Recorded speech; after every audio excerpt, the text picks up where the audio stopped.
말씀은 이사야서 48장 9절부터 11절까지 우리 교독으로 있습니다. 내 이름을 위하여 내가 노하기를 더디할 것이며 내 영광을 위하여 내가 참고 너를 멸절하지 아니하리라.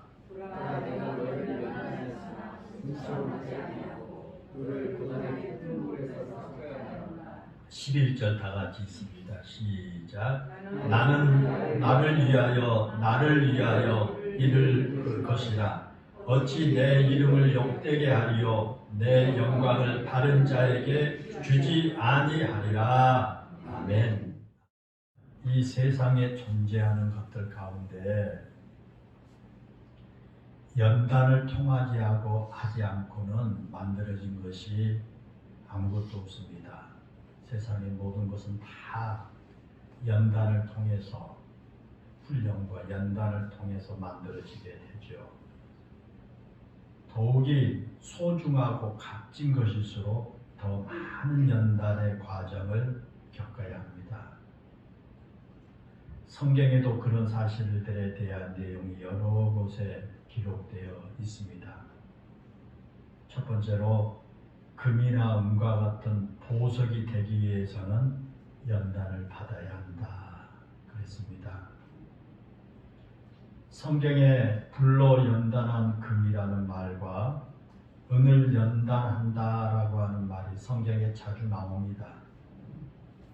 말라기 3장 3절에 보면 그가 은을 달아 연단하여 깨끗하게 하는 자 같이 앉아서 내 자손을 깨끗하게 하되 금, 은같이 그들을 연단하리니 그랬습니다. 금이나 은 그리고 모든 광물들은 연단을 통해서 귀하게 쓰임받는 광물체로 재탄생하게 되는 것입니다. 금광에서 캐낸 그 금덩어리라고 하더라도 용광로에 들어가서 불순물을 다 제거하는 그런 연단의 과정을 거치지 않으면 그 금덩이는 그 가치를 제대로 인정받을 수가 없습니다. 비록 뜨거운 그 용광로 속에 들어가서 거기서 다 녹아지고 난 후에 나와야 하는 그런 고통이 있지만 그런 과정을 통해서야 이제 질 좋은 그런 금으로 재탄생하게 되는 것입니다. 금은 보석만 그런 게 아닙니다. 우리 일상생활에서 많이 쓰는 이 기구들도 이 풀물불에 연단되어야만 필요한 그런 도구로 사용됩니다. 우리가 시골에서 사용하는 그 낫이나 호미와 같은 농기구를 만들 때요, 대장장이는 무쇠 덩어리를 풀무불 속에 집어넣고 뜨겁게 달굽니다. 벌겋게 달굽니다. 그리고 그 달궈진 무쇠 덩어리를 꺼내서 망치로 세차게 두드립니다. 그런 과정을 수십 번 반복한 후에야 대장장이가 만들어 올고 싶어하는 그런 낫이 되기도 하고 호미가 되기도 하는 것입니다. 그런 연단의 과정이 없이는 그 어떤 연장도 만들어지지 않지 않습니까? 두 번째로 연단을 통해서 만들어지는 것은 나무도 마찬가지입니다. 과실수가 탐스러운 열매를 맺기 위해서는요, 적절한 연단이 필요합니다. 그래서 요한복음 15장에 보면 예수님께서 포도나무를 비유를 들어서 말씀하실 때 그런 이야기가 나옵니다.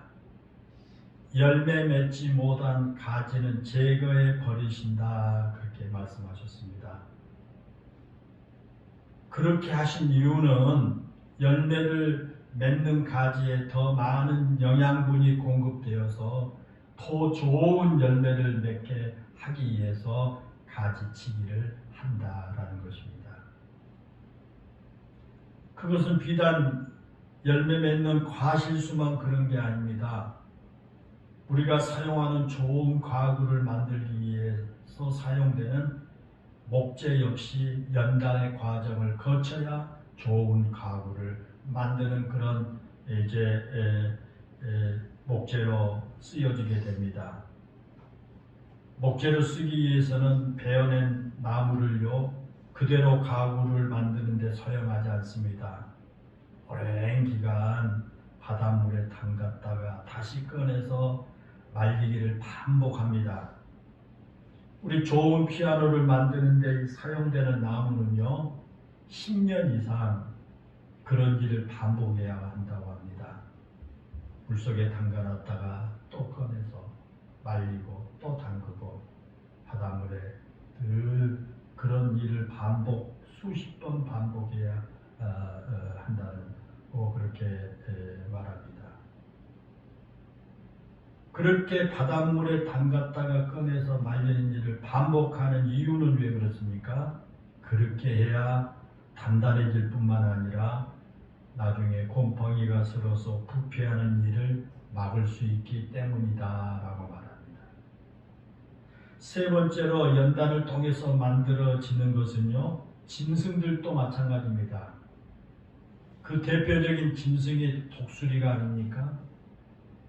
그래서 신명기 32장 10절에서 12절에 보면 하나님께서 이스라엘 백성들을 훈련시키고 인도하시는 그런 모습을 독수리에 비유하고 있습니다. 거기에 보면 마치 독수리가 자기의 보금자리를 어지럽게 하며 자기의 새끼 위에 너풀거리며 그의 날개를 펴서 새끼를 받으며 그의 날개 위에 그것을 엎는 것 같이 그랬습니다. 이 말씀은 이스라엘 백성을 그렇게 훈련시켜서 인도하신다라는 그런 뜻이거든요. 독수리가 자기 새끼를 독특한 방법으로 훈련시킨다고 하는 것은 우리도 잘 알고 있지 않습니까? 독수리가 집을 지을 때 매일 먼저 가시나무나 날카로운 돌 조각을 그 둥지 맨 아래에 놓는다고 합니다. 그리고 그 위에다가 새의 그 깃털이라든가 짐승의 털 같은 그 부드러운 것으로 그 위를 덮는답니다. 그렇게 만든 보금자리에서 독수리가 새끼를 키우다가 어느 정도 자라면 그 새끼에게 하늘을 나르는 그런 법을 가르쳐주기 위해서 새끼 독수리를 발톱으로 움켜쥐고 하늘 높이 데리고 올라갑니다. 그리고 높은 하늘에서 새끼를 놓아버립니다. 그러면 나는 것을 아직 배우지 못한 새끼 독수리가 떨어지지 않기 위해서 발버둥을 칩니다. 힘차게 날갯짓을 합니다. 그럼에도 불구하고 새끼 독수리는 날개에 힘이 없어서 곧 땅을 향해서 곤두박질 칩니다. 그럴 때 어미 독수리는 새끼 독수리가 땅에 닿지 않을 정도쯤 되면 새끼 독수리를 낚아챈답니다. 그러기를 여러 번 반복하다 보게 되면 어느덧 독수리의 날개에도 힘이 생겨서 그 새끼 독수리의 날개에 힘이 생겨서 하늘을 날게 된다는 것입니다. 그게 신명기 32장 11절에서 12절에 나온 그런 내용들 아닙니까? 그러나 그것으로 훈련이 끝난 게 아닙니다. 새끼 독수리가 하늘을 나를 수 있음에도 불구하고 둥지에서 떠나려고 하지 않습니다. 왜냐하면 편하게 어미 독수리가 사냥해가지고 가져다주는 먹이를 먹을 수 있기 때문에 나를 수 있음에도 둥지를 떠나려고 하지 않습니다. 그러나 그 둥지 안에 계속 남아있으면 창공을 나는 법을 배웠던 것까지 다 잊어버리고 스스로 사냥하는 법을 터득할 수가 없습니다. 그래서 어미 독수리가 그때는 둥지를 막 흔들어대기 시작한답니다. 그렇게 이제 어미 독수리가 둥지를 막 흔들면 그동안 포근하게 감싸주었던 그 둥지 안에 깃털이라든가 그러한 이제 짐승의 털들이 다 날아가 버리고요. 둥지를 만들면서 맨 밑에 깔아놓았던 날카로운 가시와 뾰족한 그 돌들이 드러나게 됩니다.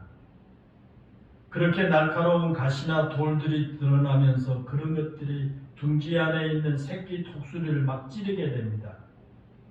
그러면 그 고통 때문에 새끼 독수리가 더 이상 둥지 안에 머물지를 못하고 둥지를 빠져나와서 스스로 창공을 날아가게 된다는 겁니다. 그렇게 해서 독수리가 하늘의 재앙으로 탄생하게 된 것입니다. 여러분, 그건 비단 독수리만 그런 게 아닙니다. 훌륭한 군마나 경주마도 많은 훈련을 통해서 만들어지고요. 사람들 앞에서 재롱을 부르는 돌고래도 역시 수많은 시간 동안 훈련을 받고 연단되었기 때문에 그렇게 할 수가 있다라는 것입니다. 이처럼 이 세상에 연단 없이 만들어진 건 아무것도 없습니다. 다 연단을 통해서 만들어집니다. 연단을 통해서 금은 보석이 만들어지고요. 연단을 통해서 아름답고 귀한 목재가 탄생하고요. 연단을 통해서 짐승들이 양육 강식의 세계에서 살아남을 수 있게 된 겁니다. 그런데 문제는 그 연단의 과정이 결코 쉽지 않다는 겁니다. 연단은 어렵습니다. 힘듭니다. 그것들이 연단의 과정을 겪을 때 아무리 그런 연단이 하나의 과정에 불과하다고 할지라도 그런 과정을 기쁘게 받아들이는 사람은 아무도 없을 겁니다. 왜냐하면 그 연단의 과정이 너무 힘들고 고통스럽기 때문입니다. 그 연단을 통해서 우리에게 주어질 엄청난 보상이 있음을 우리가 알면서도 우리는 그 연단이 우리에게 없었으면 좋겠다라고 그렇게 생각을 하는 것입니다. 그런데 여러분, 오늘 본문에 보면 우리에게 아주 중요한 사실을 한 가지 가르쳐 줍니다. 그것은 그런 연단을 주시는 분이 하나님이시라는 겁니다. 하나님이 그런 연단을 주신다는 겁니다. 우리 사람을 연단하시는 분도 하나님이시지만 금은 보석을 연단하신 분도 하나님이시고 과실수나 목재를 연단하신 분도 하나님이십니다. 또한 독수리가 하늘의 재앙이 되기 위해서 연단을 받게 하신 분도 하나님입니다. 독수리 새끼가 알에서 깨어나자마자 위용을 갖춘 하늘의 재앙이 된 것이 아니지 않습니까? 하나님께서 어미 독수리를 통해서 연단의 과정을 거쳐서 그렇게 되게 한 겁니다. 또한 하나님께서 영광로에서 정제되지 아니한 금은 보석은 결코 만들지 않습니다. 모든 보석이 그런 정제의 과정을 거치게 하신 것입니다. 또한 우리가 필요한 아름다운 목재도 하나님께서 연단을 통해서 만들어지게 하십니다. 그리고 초원의 지배자인 사자 역시 태어나자마자 초원의 지배자가 된 게 아닙니다. 초원의 지배자가 되기 위해서는 수없이 많은 연단의 과정을 거쳐야 합니다. 하나님께서 그렇게 만들어 놓으셨기 때문입니다. 백수의 재앙으로 밀림을 호령하는 호랑이도 역시 태어나자마자 밀림을 호령할 수 있는 것이 아닙니다. 아무리 호랑이라고 할지라도 새끼는 연약한 존재일 뿐입니다. 수많은 연단의 과정을 거쳐서 밀림을 호령하는 그런 재앙으로 만들어지게 되는 것입니다. 그것은 우리 사람도 마찬가지입니다. 사람도 태어날 때 매우 연약한 존재를 태어납니다. 그리고 성인이 될 때까지 사람도 역시 수많은 연단의 과정을 거치면서 우리 성장하게 됩니다. 그것은 만물의 영장인 사람을 하나님께서 그렇게 지어 놓으셨기 때문입니다. 가장 연약한 존재를 태어난 우리를 많은 연단을 통해서 성숙한 사람으로 다듬어져 가게 하신 것입니다. 그래서 하나님께서 우리 인간에게도 그런 연단을 할 수 있도록 하나님께서 그렇게 만드셨습니다. 그리고 우리가 하나님의 사람으로 쓰임 받는 것도 마찬가지입니다. 우리 인간의 본성을 가지고는 하나님의 사람으로서 하나님의 귀한 일에 쓰임 받을 수가 없습니다. 왜냐하면 우리는 끊임없이 하나님을 반영합니다. 하나님 없는 곳으로 자꾸 피하려고 하는 본성을 우리가 가지고 있습니다. 그래서 우리 성품이 하나님을 닮아가고 우리의 마음이 하나님의 마음을 품고 하나님의 사람으로 쓰임받기 위해서는 우리 안에서 하나님을 멀리하려고 하는 인간의 본성의 지배를 받지 않도록 우리 자신이 연단을 받아야 하는 것입니다.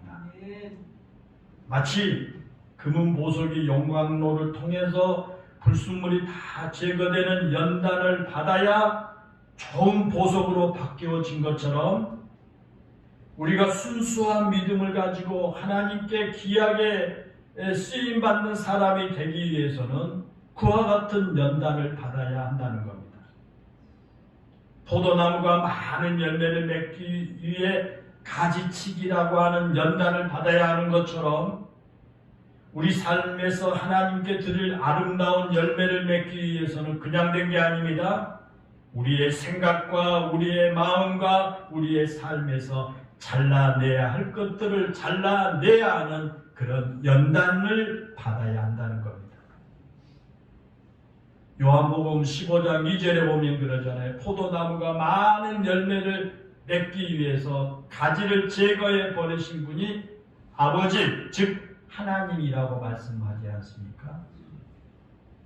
우리를 하나님의 귀한 쓰임받는 하나님의 사람으로 우리를 세워가기 위해서 우리의 생각과 마음과 우리 삶의 습관과 모든 이것들 잘못된 것을 가지치기 하는 연단의 과정을 거치게 된다는 겁니다. 사랑하는 여러분, 그런데 우리를 연단하시는 분이 하나님이라는 이 사실이 우리 성도들에게 얼마나 큰 위로가 된 줄 모릅니다. 하나님이 왜 목사님 우리를 연단하시는데 위로가 됩니까? 연단은 우리가 싫어요. 나는 연단을 싫어요. 그런데요, 진정한 믿음의 눈으로 본다면 하나님이 우리를 연단한다는 이 사실이 얼마나 위로가 된 줄 몰라요. 여러분, 가끔 그 연예인들이 군에 입대를 해가지고 군사훈련을 받는 것을 설정해서 TV에 반영한 것을 보게 되죠. 저도 그걸 보게 되면 옛날에 군대에서 했던 것이 생각이 나가지고 흥미있게 잘 봅니다. 근데 언젠가 한번 보니까 그 연예인들이 유격훈련을 받는 그런 장면이 거기 나옵니다. 연예인들이 가서 똑같이 유격훈련을 받아요. 때로는 잔인하다고 할 정도로 가혹하게 훈련을 시킵니다. 마지막 남은 힘까지 다 토해내야 할 정도로 힘든 훈련입니다. 그렇게 가혹한 훈련을 시킨 사람이 누굽니까? 유격조교입니다. 그래서 훈련병들은 그 빨간 모자를 쓴 그 유격조교들이 얼마나 미운 줄 모릅니다. 피도 눈물도 없는 사람처럼 아주 가혹하게 훈련을 시킵니다. 빨간 모자를 쓴 유격조교들은 절대 훈련병들 앞에서 웃는 모습을 보이지 않으려고 합니다. 그런데 여러분, 하나님을 우리를 그렇게 유격조교처럼 훈련시키신 것이 아닙니다. 우리는 고난이나 시련을 당할 때 때로는 하나님께서 나에게 너무하신다라고 하소연하기도 합니다. 하나님이 나에게 너무하신 것 같아요. 나에게 이런 고통을 따르게 왜 할까? 나에게 왜 이런 고난이 나에게만 이렇게 닥치는가? 하나님 너무하세요. 왜 나에게만 하나님께서 이런 시련을 주시느냐고 우리가 불평하기도 합니다. 때로는 내가 너무 견디기 힘들어서 모든 것을 포기해버리고 싶다고 짜증내고 싶을 때도 있습니다. 그러나 오늘 본문 9절에 보면 그렇죠. 보라 내가 너를 연단하였으나 은처럼 연단하지 아니하고 너를 고난의 풀무불에서 택하였노라 라고 하는 말씀이 있죠. 우리를 연단하신 분이 하나님이십니다. 그런데 하나님께서 저와 여러분을 연단하시지만 은처럼 연단하시지 않는다라고 말씀합니다. 여기서 잘 보세요. 은처럼 연단하지 않으신다라고 한 것은요, 우리를 향한 하나님의 큰 사랑을 보여줍니다. 앞에서 말씀드린 것처럼 은을 연단하는 방법은 어떻습니까? 용광로 속에 들어가서 뜨거운 불에 자신을 녹여서 불순물을 제거하는 겁니다. 용광로에 들어가면 은은 완전히 녹아버립니다. 그래야 불순물을 완전히 분리해낼 수 있기 때문입니다. 그런데 하나님께서 우리를 연단하실 때 그렇게 은처럼 심하게 연단하지 않으신다라는 겁니다. 여러분, 왜 하나님께서 우리를 그렇게 심하게 연단하지 않을까요? 왜 우리를 은처럼 그렇게 연단하지 않으신다고 하셨을까요? 하나님은 우리를 사랑하시는 아버지가 되시기 때문입니다. 여러분, 아버지가 자식이 잘 되라고 때로는 매를 들어서 때리기도 하고요, 때로는 꾸중하기도 합니다. 그러나 아무리 자식이 잘못했다고 할지라도 자식이 죽을 정도로 때리는 아버지는 없습니다. 비록 죽을 정도로 맞아야 할 만큼 자식이 큰 잘못을 저질렀다고 할지라도 아버지는 자식이 그렇게 가혹한 매질을 하지는 않는다는 겁니다. 여러분, 왜 그럴까요? 자식을 사랑하기 때문입니다. 사랑하는 여러분, 하나님도 마찬가지입니다. 우리가 하나님의 사람으로 쓰임받기 위해서는, 성도다운 성도가 되기 위해서는 훈련을 받아야 합니다. 우리의 잘못된 성품이나 습관들을 바꾸는 그런 연단의 과정을 통해야만 합니다. 그러나 하나님께서 우리를 그 유격 훈련을 시키는 조교처럼 우리를 강제적으로 훈련시켜서 우리의 성품을 바꾸신 것이 아니라는 겁니다. 은을 분무부 속에 집어넣고 완전히 녹여서 불순물을 제거한 것처럼 하나님께서 우리를 그런 방법으로 바꾸려고 하지 않는다는 겁니다. 우리를 완전히 녹여서 내 자아나 내 욕망이나 내 꿈까지 다 버리게 하는 등 나를 완전히 개조해서 쓰신 것이 아니라는 것입니다. 때로는 하나님께서 내가 생각하기에 너무 힘들고 버거운 과정을 거치게 하기도 하지만, 그러나 그것이 우리가 생각한 것처럼 가혹한 것이 결코 아니다고 하는 사실입니다. 오늘 본문은 이스라엘 백성들이 나라가 멸망하는 그 큰 시련을 겪은 후에 주시는 하나님의 말씀입니다. 주전 586년에 바벨론에 의해서 남유다가 완전히 멸망했습니다. 그때 상황을 우리 역대하 36장 17절부터 21절에 이렇게 증언합니다. 하나님이 갈대아 왕의 손에 그들을 다 넘기심에 그가 와서 그들의 성전에서 칼로 청년들을 죽이며 청년 남녀와 노인과 병약한 사람들을 긍휼히 여기지 아니하였으며 칼에서 살아남은 자를 그가 바벨론으로 사로잡아 가매 우리가 거기서 갈대아 왕과 그의 자손의 노예가 되어 바사국에 통치할 때까지 이르니라. 이에 토지가 황폐하여 땅의 안식년을 누린같이 안식하여 70년을 지냈으니 그랬습니다. 거기에 보면 남유다가 바벨론에 멸망당한 장면이 참으로 끔찍한 그런 장면이 나오죠. 젊은이들은 비롯한 그 수많은 사람들이 바벨론 군사들의 칼날에 죽어야 했고, 수많은 사람들이 바벨론의 포로로 잡혀갔지요. 한마디로 이스라엘 땅이 우리가 흔히 쓰는 말로 쑥대밭이 되었습니다. 어쩌면 이스라엘 역사상 가장 끔찍한 일이 지금 벌어진 겁니다. 그런데 하나님께서 은처럼 하지 않겠다, 그렇게 은처럼 하지 않았다, 그렇게 말씀하십니다. 이 말씀은 이스라엘 백성들이 지은 죄가 큰 만큼 하나님께서 그들을 징계하셨다면, 그만큼 죄를 지은 것만큼 하나님이 징계하셨다면, 그래서 다시 이스라엘을 원점에서 새롭게 출발하게 하셨다면 그들 가운데 아마 살아남은 사람이 거의 없었을 것입니다. 그래도 하나님께서 이스라엘을 긍휼히 여기셔서 은처럼 하지 않으셨기 때문에 이스라엘 백성들 가운데 살아남은 사람도 있었고 죽지 않고 바벨론의 포로로 잡혀간 사람도 있었다라는 것입니다. 만약에 하나님께서 그들을 은을 풀무불 속에 녹이신 것처럼 하셨다면 이스라엘은 더 끔찍한 일을 당해야만 했을 겁니다.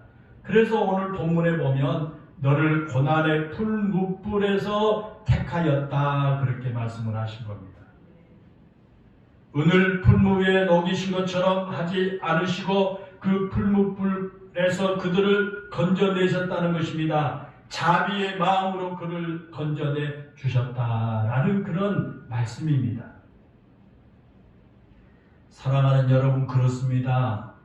우리가 고난을 당하거나 어려운 시련을 당할 때 내 자신이 너무 어렵고 힘들다고 하소연하기도 합니다. 그러나 우리가 진실하게 우리 자신을 되돌아본다면 오늘 이 본문처럼 보라 내가 너를 연단하였으나 은처럼 하지 아니하고 너를 고난의 풀무불에서 택하였노라 라고 하시니 하나님의 음성을 들을 수 있을 줄로 믿습니다. 그리고 우리는 나를 그렇게 연단하시는 하나님의 모습을 우리 볼 수 있어야 합니다. 포도나무가 좋은 열매를 맺기 위해서는 가지치기를 해야 하지 않습니까? 그런데 여러분, 뜨거운 태양이 내려 쪼이고 있는 그 드넓은 포도밭에서 가지치기를 하고 계시는 하나님의 모습을 한번 상상해 보십시오. 우리가 포도나무다고 생각하십시다. 포도나무 위에 그 때약쁠 때 가지치기를 하는 농부는 하나님입니다. 때약쁠 때서 가지치기 하시는, 우리의 삶 가지치기 하시는 하나님의 모습을 한번 상상해 보십시오. 우리는 그동안 가지치기를 당한 내 자신이 아픔만을 생각합니다. 그리고 아프면 아프다고 불평하고 힘들면 힘들다고 하소연하면서 불평을 하지 않았습니까? 그러면서 그렇게 하는 것이 당연하다고 생각했습니다. 그러나 여러분, 우리는 온몸이 땀으로 범벅이 된 채 힘들게 가지치기를 하신 하나님, 이마에 흐르는 땀방울을 연신 닦아내시면서 쉴 새 없이 가지치기를 하신 하나님이 얼마나 힘드실까라고 하는 것도 한 번쯤 생각해 보아야 할 것입니다. 좋은 열매 맺기 위해 포도의 이 나무는 가지치기를 한 것입니다. 또 포도원에 돋아나는 그러한 잡초도 뽑아 주어야 합니다. 벌레가 먹지 않도록 때를 따라 약도 뿌려줘야 합니다. 포도나무가 잘 자랄 수 있도록 때를 따라서 거름도 주어야 합니다. 쉴 새 없이 포도나무를 돌보아 주어야 합니다. 어쩌면 가지치기를 당하는 포도나무보다 더 힘들고 더 많이 수고한 사람이 포도원직입니다. 사랑하는 여러분, 그렇습니다. 그렇게 연단을 받는 우리도 더 힘들고 더 많은 수고를 하시는 분이 바로 우리 하나님이시다라는 것입니다. 내가 연단을 받으면서 이 고통스럽고 힘들어서 원망하고 불평하지만, 그러나 우리가 좀 더 깊이 생각한다면 나를 이렇게 연단하신 하나님 또한 많은 그런 수고를 하시고 그런 고통이 따른다라고 하는 그런 사실입니다. 그래서 에스겔서 16장 6절에 보면 내가 내 길로 지나갈 때에 내가 피투성이가 되어 발짓을 하는 것을 보고 내게 이르기를 너는 피투성이라도 살아있으라. 다시 이르기를 너는 피투성이라도 살아있으라 라고 했습니다. 이 말씀을 세번역 성경에서는 이렇게 기록되어 있습니다. 피투성이로 버둥거리는 너를 보고 피투성이로 누워있는 내게 제발 살아만 달라고 그렇게 표현되어 있습니다. 여기에 보면 하나님께서 이스라엘 백성들을 피투성으로 비유하고 있습니다. 무정한 부모가 태어난 지 얼마 안 되는 그 핏덩이 아이를 버렸습니다. 하나님께서 그것을 발견하시고 호흡을 거칠게 몰아쉬면서 죽음에 이른 그 핏덩이를 끌어안고 제발 살아만 달라, 제발 죽지 말고 살아야 한다라고 안타까워하며 울고 계시는 그런 모습을 표현한 겁니다. 다시 말하면 자신의 사랑을 거역하고 피투성이가 된 채 거리에서 버려진 이스라엘 백성들을 향해 부르짖고 계시는 그런 모습입니다. 제발 살아만다오, 제발 살아남기만 해다오라고 하면서 하나님께서 피투성이가 된 이스라엘 백성들을 끌어안고 그렇게 통곡하신다라는 것입니다. 그것이 바로 이스라엘을 사랑하시고 이스라엘을 연단하시는 하나님의 모습입니다. 사랑하는 여러분, 오늘 우리를 연단하실 때도 그렇습니다. 하나님께서 우리를 연단하시되 그 무정한 유격 조교처럼 하지 않으십니다. 우리가 힘들어 지쳐 쓰러져 있을 때 우리 곁에 오셔서 우리를 끌어안으시고 제발 살아만 있어달라, 제발 힘을 내서 다시 일어나야 한다라고 안타까워하면서 하나님 부르짖고 계신 겁니다. 너무 고통 때문에, 큰 고통 때문에 다시 일어설 수 있는 힘이 없어서 길바닥에 쓰러져 있는 우리를 끌어안고 제발 살아만 있어달라, 제발 다시 힘을 내서 일어나 보라고 울부짖으며 통곡하신다라는 것입니다. 우리가 힘들어할 때 우리 그런 모습을 바라보시면서 마음이 아파서 울고 계시는 그런 장면입니다. 그것이 바로 우리를 연단하신 하나님의 모습인 겁니다. 하나님은 자신의 사람을 쓰시기 위해서 반드시 연단하십니다. 그래서 우리를 하나님의 귀한 그릇으로 쓰임받기를 원하신 줄로 압니다.